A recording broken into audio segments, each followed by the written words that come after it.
Stage पे तशरीफ फरमा मोहतरम नसीम सिद्दीकी साहब, हारिस अजीम साहब, मुन्ना भाई साहब, अजीम भाई, बप्पू भाई, हाजी अख्तर साहब, फिरोज मूसा खान साहब, सत्तार खान साहब, नीचे हमारे तो मगर सबके नाम लेना मुमकिन नहीं। बुजुर्गों, नौजवानों, मासूम बच्चों, मेरी माँ और बहनें जो पसे पर्दा बैठकर मेरी गुफ्तगू सुन रही है, अस्सलाम वालेकुम रहमतुल्लाहि व बरकातहू। अजीज़ान गिरामी, ये एक इंतखाबी जलसा है। हम आपके सामने इस मशरक़ी हल्के असेंबली से वोट मांगने के लिए जमा हुए हैं। वो बातें नहीं बताऊंगा, क्यों तो वो गुदात बहुत लंबी है कि किन वजूहात की बुनियाद पर जिस पार्टी में मैं 10 साल था, मैंने असदुद्दीन अवैसी के कांधे से कांधा लगाकर इम्तियाज जलील के साथ काम करके पार्टी को आगे बढ़ाया था। उस पार्टी ने मेरा क्या हाल किया। 10 साल की खिदमत को एक झटके में उड़ा दिया। मैं अब तक समझ रहा था कि इम्तियाज जलील की कारस्तानी है। आपने एक बात सुनी होगी, आमतौर पर गुफ्तगू में कि आज कहा जाता है ये पुट्टा खानदान में खराब निकल गया, पुट्टा पिका ना पिका निकल गया। मगर जब मोहतरम असदुद्दीन अवैसी साहब ने कहा कि मैं बाप हूं, अगर तुम बेटे को कुछ कहेंगे होगा, अब मैंने क्या कहना, पुट्टे को कहने का या पुट्टे के बाप को कहने का। अजीज़ान गिरामी, आप मेरे बनते हैं, आप मेंबर ऑफ पार्लियामेंट बनते हैं, क्या तिरमिरा जाते हैं। तू जो एमएलए बना था ना, गफ्फार कादरी की मेहनत थी, प्रकाश अंबेडकर जिनके तुफे में तू वाहिद एमपी इस हल्के से चुनकर आया था, माहिदा कराने वाला गफ्फार कादरी था। क्या मस्ती, क्या तकब्बुर, सुबह में आमदार, शाम में खासदार। अबे समझ के आना था तूने बात। ये गरीब मुसलमान, ये बुजुर्ग, ये मसाजिद के आइम्मा, ये मौज़नीन, हमारी माँ बहनों की दुआएं थी, और साथ में हमने सोशल इंजीनियरिंग की। हमने क्या सोशल इंजीनियरिंग की थी? मैंने की थी। मैंने प्रकाश अंबेडकर के 15% वोटों को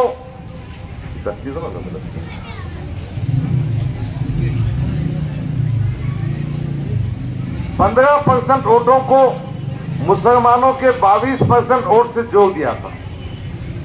तो दलित का वोट और मुसलमान का वोट मिलाकर 37% हो गया था। इसलिए 4000 से चुन के आया था। ये समझ रहा था इसकी सूरत देख के वोट मिल गए, इसके गौका लगाने पे वोट मिल गए। गलत बात। मुसलमानों को ये समझना चाहिए कि अगर हम हैं तो कॉर्पोरेशन के वार्डों में आ सकते हैं, जन असेंबली के हलकों में आ सकते हैं, मगर पार्लियामेंट में बहुत मुश्किल है। लक्षद्वीप है 100% मुसलमान, मगरबी बंगाल में मदनापुर बोल के है 100% मुसलमान, वायनाड है, कश्मीर के कुछ हल्के हैं, पर महाराष्ट्र में कोई भी पार्लियामेंट के हल्के में हाईएस्ट मुसलमान जो है साउथ नॉर्थ सेंट्रल बॉम्बे में 28%। अच्छा, जब ये एमपी चुन के आ गया ना, इसने जो पहला काम किया, वंचित बहुजन आघाड़ी जिसकी मदद से चुन के आया था, उसका इत्तेहाद तोड़ दिया। और उसके पीछे मकसद क्या था? इसके पीछे मकसद ये था कि कोई भी शख्स महाराष्ट्र में कोई भी चुन के आया तो मुसलमान चुन के आएगा।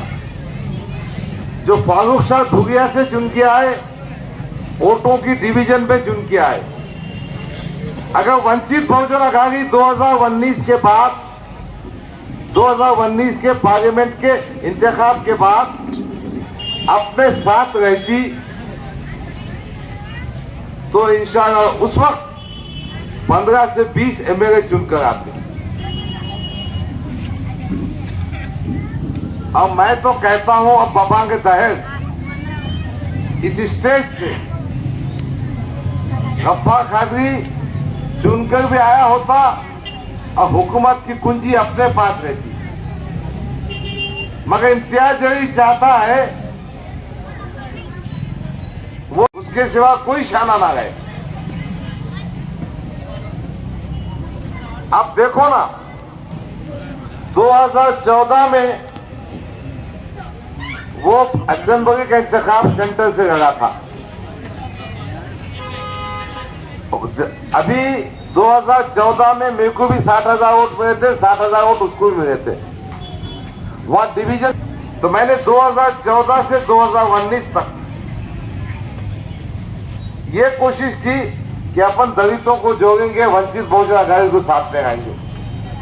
जब ये इत्तेहाद टूट गया तो आपको याद होगा कि इस असेंबली हल्के में हमने तकरीबन 200 वोटर्स रजिस्ट्रेशन के कैंप किए और आज अल्हम्दुलिल्लाह 1,46,000 मुस्लिम वोटर इस मशरकी हल्के असेंबली में है।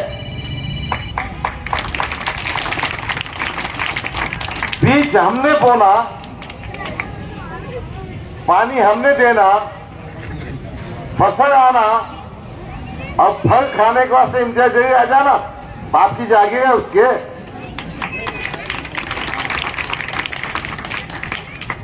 बहरहाल मुझे टिकट नहीं दिया गया। मैं एक सियासी मैदान में काम करता हूं। कांग्रेस का टिकट भी देने की इमरान प्रतापगढ़ी साहब ने कोशिश की थी, मगर इन्होंने डराया कि हम नांदेड़ में चुनाव लड़ेंगे, हम वैजापुर में चुनाव लड़ेंगे। अगर गफ्फार कादरी को कांग्रेस पार्टी टिकट देती है, इनका बहुत पेट दुखता ना, इनका बाप है मैं। मैंने कभी माफ नहीं किया, मुंह पे कहता हूं मैं कि ये भगवागिरी बंद करो। अंबादास दानवे को वोट देने के वास्ते जो लाखों रुपए तुमने खाए, ये जो पार्लियामेंट में 5 सीटा तुमने बेचे, उस्मानाबाद क्या आबादी है अपनी, क्या तंजीमी ढांचा है? एक कॉर्पोरेटर तो भी है क्या तुम्हारे पास? पूना कोई तंजीमी ढांचा नहीं, एक कॉर्पोरेटर नहीं, एक एमएलए नहीं। साउथ सेंट्रल बॉम्बे वहां भी कुछ नहीं, भिवंडी वहां भी कुछ नहीं, और फिर हर जगह पार्लियामेंट का उम्मीदवार दिया गया। किसके बने भी दिए भाई? कौन है तुम्हारा बाप भारतीय जनता पार्टी में? तुम किसकी दलाली कर रहे? तुम देवेंद्र फडणवीस से गुलाम है। इस वास्ते पार्लियामेंट में 5 जगहों पर उम्मीदवार किए थे, आज हमको बोलते।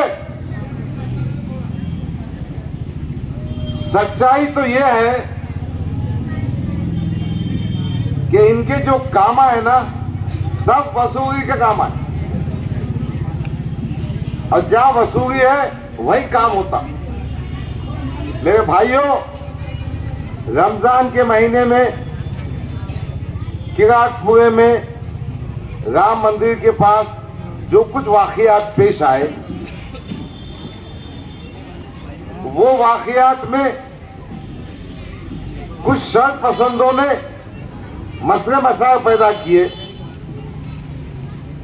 हमारे 2 नौजवान बच्चे शहीद हुए। मुनीर का जो दरवाजा बंद कर रहा था, पुलिस की गोली लगने से मर गया।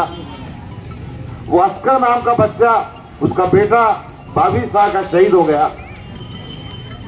क्या झक पड़ा इन्होंने?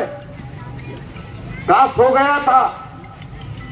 अगर कोई बेगुनाह पुलिस की गोली से मरता है तो उसको तकरीबन 25 लाख का मुआवजा मिलता है, उसके कोई वारिस को नौकरी मिलती है। अबे तू तो खासदार था ना, किसके जूते उठा रहा था? और अस्कर बच्चा गली नंबर ये अल्तमश में रहता है, अनस मस्जिद के पास, उससे पूछो क्या केस बना है उसका। उसका केस ये बना है कि पत्थर लगने से जख्मी होकर मरा, जबकि वो आंसू गैस उसका गोला फटने से मरा। और आज ना उसको पूछता ना इसको पहुंचता। शागज में दंगा हुआ, एक नौजवान बेटा हारिस 18 साल का 17 साल का नौजवान शहीद हो गया। ये खासदार क्या झक मांगा था? बहरहाल मुझे ये भी कहना है कि महाराष्ट्र के मुख्तलिफ मुकामात पर जहां कहीं दंगा फसाद हुआ, खासदार ने कोई नुमाइंदगी नहीं। बगैर जान दो, उसकी बातें सुनाने की जरूरत नहीं है। मैं ये कहने के लिए आपके सामने आया है कि ये आमदार की जो पोस्ट है, आमदार का जो रुतबा है, उसका जो हैसियत है, वो शानपना करने के वास्ते नहीं है। वो इसके वास्ते नहीं है कि घर का दरवाजा बंद, सामने रास्ते पे अभी जो एमआईएम के कारपोरेटर है ना, वो बेचारे उसके दरवाजे के सामने खड़े रहते। गुलामगिरी, चपरासीगिरी, चमचागिरी, आ गए। बहुत ही बेबसी का मामला है। तो इसके वास्ते नहीं, उसके दरवाजे खुले होना चाहिए। पुलिस स्टेशन में जाके नुमाइंदगी करना चाहिए। इम्तियाज जलील ने कभी नुमाइंदगी नहीं की। मैं ये कहने के आपके सामने आया हूं कि अल्लाह ने मुझे वो ताकत दी है कि मैं पुलिस की आंखों में आंखें डाल के बात कर सकता हूं। मैं अदालत के दरवाजे हुकूमत में नुमाइंदगी करूंगा।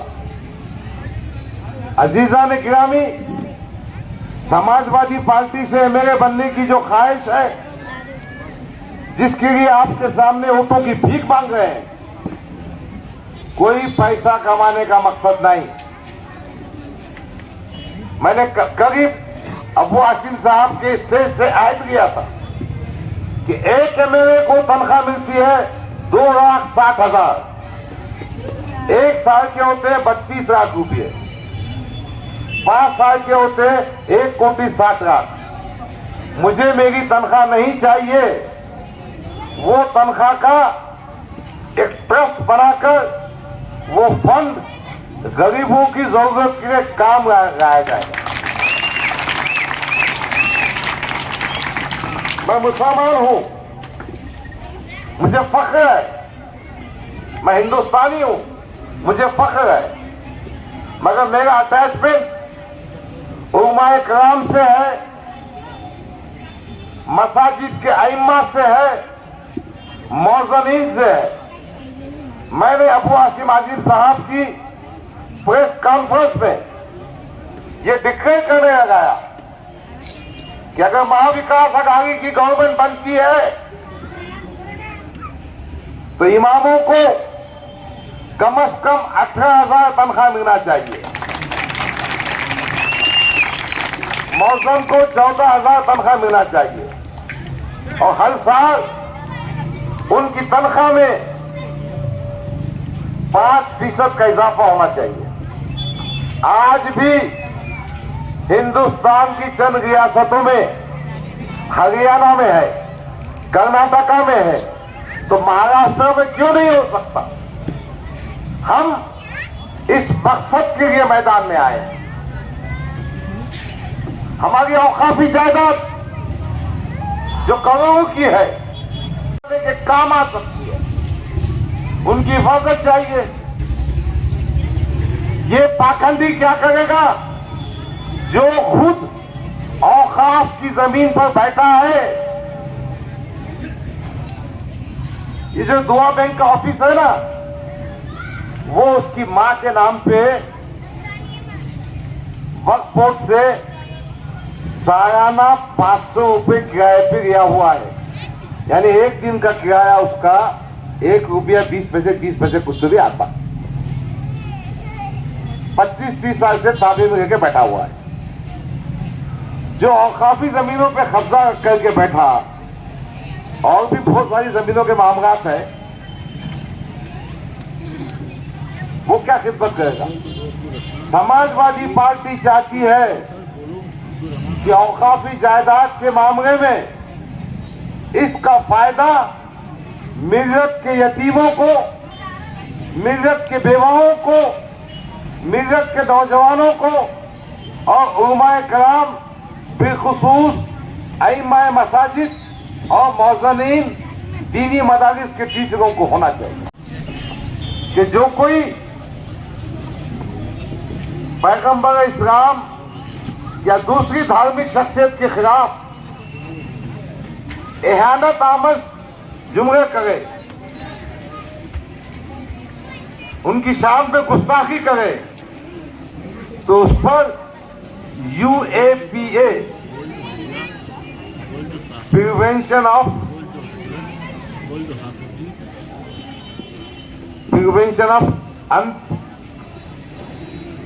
वो ऐसा कानून है जो जमानत नहीं देती, UAPA एक्ट। हमारा मांगना यह है, जब तक कानून नहीं बनेगा तो आदमी गिरफ्तार कैसा होगा? जब तक कानून नहीं बनेगा तो उसको सजा कैसे मिलेगी? तो जिस रामगिरी महाराज ने हुजूर सल्लल्लाहु अलैहि वसल्लम की शान में गुस्ताखी की थी, उस पे UAPA का कानून लगाया जाए। आज उमर खालिद पे जो केस है ना, दिल्ली में उमर खालिद 4 साल से जेल में बंद है। क्यों बंद है? UAPA का कानून लगा हुआ है। उसका जो लॉन्ग फॉर्म है प्रिवेंशन ऑफ अनलॉफुल एक्टिविटीज, गैर कानूनी एक्टिविटीज को रोकना। बहरहाल एक और बात है, क़ियादत इसलिए होना चाहिए कि हम पूरी बस्ती में बसने वालों को बिला लिहाज मजहब व मिल्लत तालीम का मैदान में मदद कर सके। आज गवर्नमेंट के स्कूल है जहां कोई सरपरस्त अपने बच्चों को शरीक करना नहीं चाहता। मैं आपसे वादा करने आया हूं, इंशाअल्लाह ताला म्युनिसिपैलिटी का स्कूल हो कि जिला परिषद का स्कूल हो, उसका मेयार को इतना ऊंचा किया जाएगा कि आपको मोटी डोनेशन रकम देने की, मोटी फीस भरने की जरूरत नहीं आएगी। तो तालीम के मैदान पे काम करना है। इन्होंने क्या झक बगा मैं वो कहने वाला नहीं, इन्होंने क्या झूठे वादे के वो बात कहने वाला नहीं। दूसरा मामला है अस्पताल का। अस्पताल के मामले में अवाम को सेहत के मामले में मदद होना चाहिए। आज भी घाटी का वही हाल है और प्राइवेट दवाखानों का भी वही हाल है, उठने घुटाने का एक माफिया बन गया। इस हल्के में कांग्रेस पार्टी ऐसा कमजोर कैंडिडेट दिया। कांग्रेस पार्टी ने क्यों ढीला कैंडिडेट दिया, मतलब भी वोट नहीं दे सकता। खैर, महाविकास आघाड़ी का यहां पर फ्रेंडली फाइट है, मगर उसके एजेंडे में है कि हर इस सिलसिले में काम करे। देखिए, तरक्की के लिए इख्तिदार की जरूरत होती है। इख्तिदार भी एक या दो एमएलए का नहीं, इख्तिदार जिसके पास सत्ता होगी। इंशाअल्लाह ताला महाविकास आघाड़ी की हुकूमत महाराष्ट्र में आएगी। समाजवादी पार्टी महाविकास आघाड़ी का हिस्सा है। अबू आसिम साहब अभी आए थे, उनकी सभा हुई। वो सभा होने के बाद जितने मेडिकल स्टोर थे वहां से नींद की गोलियों का स्टॉक खत्म हो गया।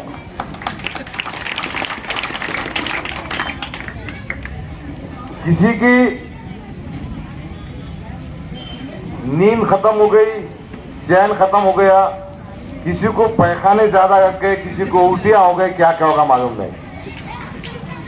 अभी 14 तारीख को हमारी बहन इकरा हसन आने वाली है। अब कितों को अटैक आता, कितों को दिल के दौरे पड़ते मुझे नहीं मालूम, और कितों की चड्डी खराब होती मुझे नहीं मालूम। मैं आपको यह कहना चाहता हूं कि इकरा हसन इसी रूट से जाएगी। हमने उनका रोड शो रखा, उसकी वजह यह है तालीम के मैदान में, रोजगार के मैदान में मुसलमानों को रिजर्वेशन मिलना चाहिए। इंशाअल्लाह ताला महाविकास आघाड़ी के पाठिंबा देते वक्त समाजवादी पार्टी और ये आपका भाई उसका कायद अबू आसिम आजमी रिजर्वेशन के मुद्दे पर बात करेंगे, उसके बाद ही पाठिंबा देंगे। अजीजान गिरामी, इन मकासद के तहत हम मार्केट में आए हैं। हम ये भी अज़म करके आए हैं कि आपकी ताईद से, आपकी मदद से और दूसरे समाजों की मदद से इंशाअल्लाह ताला ये अतुल सावे को, मैंने सावे नहीं, सावे अतुल सावे को खबर में पहुंचाएंगे। उसको जो 10 साल से आमदनी में भेदभाव कर रहा, 10 साल से बहुत आरएसएस के गुंडारा, ये नथुराम गोडसे की औलाद को कैफे किरदार पर पहुंचाएंगे। हमारी जीत भारतीय जनता पार्टी की शिकस्त सावरकर की आइडियोलॉजी, नाथुराम गोडसे की आइडियोलॉजी की शिकस्त होगी। अजीजा ने गिरामी, आज आपको यह तय करना है कि आप गांधी के रास्ते पर चलेंगे, नेहरू के रास्ते पर चलेंगे, कि मौलाना अबुल कलाम आजाद के रास्ते पर चलेंगे। समाजवादी पार्टी को वोट देने के बाद आप डॉक्टर बाबा साहब अम्बेडकर की घटना को महफूज करेंगे। और आपका अगर गलती होती है, अगर आपसे कुछ गलती होती है, तो यकीनन गुरु गोलवालकर, विश्व हिंदू परिषद बजरंग दल और बीजेपी की ताईद होगी। तो अब आपका एक एक वोट कीमती है। आपका वोट इज्तिमाइयत के साथ समाजवादी पार्टी के हक में मेरे पड़ेगा तो हम कामयाब होंगे। और मैं इत्तेहाद से इज्तिमाइयत की बात कर रहा हूं। इत्तेहाद जो दूसरी पार्टियां बोलती है ना, जो उनको माना वो मुसलमान, जो उनको नहीं माना मुनाफिक। और हाइट तो ये हो गई कि बेचारे नसीम सिद्दीकी को हमारे इब्लिस बना दिया उन्होंने। अब इसके बाप को कुछ अथॉरिटी दिया सर्टिफिकेट देने की। भाई मेरा हिसाब मेरा रब रहेगा, मैं मेरे खुदा के पास जवाब दे हूं। सियासी दुश्मनी में इतने बोखराट पे आ गए कि नसीम सिद्दीकी इब्लिस हो गए और दूसरे जो इनसे इख्तिलाफ करते मुनाफिक हो गए। औकाफ के धन्ना सेठों से पैसे कमाने की जरूरत नहीं है। मैं पाखंडी दावे नहीं करने वाला। आपको मेरा गिरेबान पकड़ने का हक है। मेरे दरवाजे खुले हैं। मैं आपके बीच में था, आपके बीच में हूं और इंशाअल्लाह मरते दम तक रहूंगा। आपका दुख मेरा दुख है, आपका सुख मेरा सुख है। मैं आपको बालकनी में से हाथ नहीं बताऊंगा, मैं नीचे आके आपसे मुसाफा करूंगा। और बाकी नंगे चाहे जेब बंद है वो बात नहीं करता मैं, सब जानते। बगैर जान दीजिए, हम सबको मुत्तहिद होकर भारतीय जनता पार्टी को शिकस्त देना है। अभी मैं मनोज जरोंगे पार्टी से कांटेक्ट में हूं। मराठा समाज के इंशाअल्लाह ताला अपने को ताईद मिलेगी। इस शहर के उलमाए किराम भी बड़े दुखी है। क्यों? बगैर आज वक्त आ गया है कि हमको इज्तिमाइयत के साथ, अपने इत्तेफाक के साथ, हमारे इस मशरक़ी हल्के से जहां पर कुछ दलित भाई भी हमारी तारीफ कर रहे हैं, मराठा समाज भी तारीफ कर रहा है और इंशाअल्लाह ताला अपनी फतह यकीनी है। अब्दुल सावे की शिकस्त होने वाली है। आपने देखा होगा किराटपुरा स्टाफ का जलसा, आपने गंजे शहीदा का भी जलसा देखा होगा। किसकी कितनी ताकत है, कौन कितने पासंग में है, आपके समझ में आ गया होगा।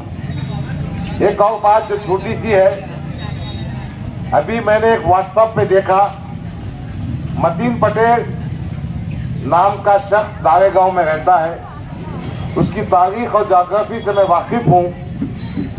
इम्तियाज अली तो करता है, उसकी स्कॉर्पियो कार है, उसकी कार में एक आदमी पैसों का लेन देन कर रहा है। उसकी कमेंट्री दी जा रही है कि गफ्फार खादी पैसे बांट रहा है। मैंने उसकी शिकायत पुलिस स्टेशन जिंसी में की है, निमोनुक ऑफिसर के पास की है, स्टेट इलेक्शन कमिश्नर के पास की है और सेंटर के पास भी किया है। साइबर में भी क्राइम दाखिल किया है। मैं पाखंडियों, इस किस्म की हरामजदगी मत करो। अपने पापों को दूसरों के माथे मत लगाओ। हम तेरी उंगली से घी निकालना भी जानते हैं और गुस्सेना भी जानते हैं।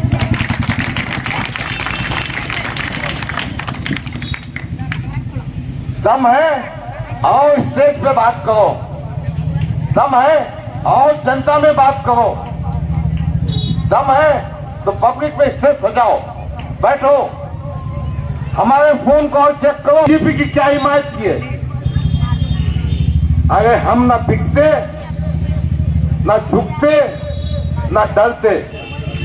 डरते हैं सिर्फ अल्लाह से, बिकते हैं मेरी कौम के लिए, मेरी कौम के बीच में। इनके दुख के लिए मैं अपने आप को कुर्बान कर दूंगा, मगर भारतीय जनता पार्टी आगे से इसके वास्ते नहीं झुकूंगा। मेरे बुजुर्ग के सामने, मेरी माँ के सामने और मेरे अल्लाह के सामने। बहरहाल इस किस्म की भूखराहट पे, गलत व्हाट्सएप पे और फेसबुक पर वीडियो डालकर बदनाम करने की कोशिश की जा रही। आप इससे होशियार रहिए, बहकावे में मत आइए। इनका बुत टूट गया, इनकी हकीकत समझ में आ गई, इनकी हैसियत समझ में आ गई, इनकी औकात समझ में आ गई। अब ये कहीं के नहीं, न घर के न घाट के, उसके आगे मैं कुछ नहीं बोलता। बहरहाल